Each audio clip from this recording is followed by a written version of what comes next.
Hub की निजी cotton factory में गैस लीकेज के बायस धमाका हुआ है। धमाके में 12 से ज्यादा मजदूर झुलसकर जख्मी हो गए हैं, जिन्हें अस्पताल मुंतकिल कर दिया गया है। पुलिस का बताना है कि धमाके में 12 से ज्यादा मजदूर झुलसकर जख्मी हुए। शदीद जख्मियों को तिबी इमदाद के लिए कराची मुंतकिल किया जा रहा है।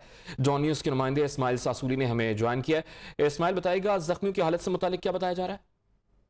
जी बिल्कुल, हब का एक फैक्ट्री है, कॉटन फैक्ट्री, जिसमें दौरान काम बताया जा रहा है कि गैस लाइन की सफाई की जा रही थी, वहां धमाका हुआ है, जिसके वजह पुलिस का कहना है कि 12 मजदूर जिसमें जख्मी हुए हैं, जिन्हें इब्तिदाई तौर पर सिविल अस्पताल हब मुंतकिल किया गया है, जिन्हें इस वक्त यहाँ से कराची मुंतकिल किया जा रहा है। 4 मजदूरों की हालत तशवीशनाक बताई जा रही है। इस वक्त जो बाकी मजदूर यहाँ पे हैं, उन्हें उनकी इब्तिदाई तिबी इमदाद दी जा रही है। जो तशवीशनाक हालत में मजदूर है, उन्हें कराची मुंतकिल किया जा रहा है। धमाके की अब इब्तिदाई तौर पर यही नोयत मालूम हुआ है कि गैस लाइन की कोई सफाई हो रही थी, उसी दौरान काम के दौरान वहां धमाका हुआ है, ये मजदूर जख्मी हुए। अब इस हवाले से पुलिस और सनती जोन का कहना है कि इस हवाले से मजीद तहकीक किया जा रहा है कि धमाका है कि दिगर नोयत तो नहीं है, गैस की नोयत की वजह से हुई। जी, हब की निजी कॉटन फैक्ट्री में गैस लीकेज के बायस धमाका हुआ है और इस धमाके के नतीजे में 12 से ज्यादा मजदूर झुलसकर जख्मी हो गए, जिन्हें अस्पताल मुंतकिल किया जा चुका है। बहुत शुक्रिया इस्माइल।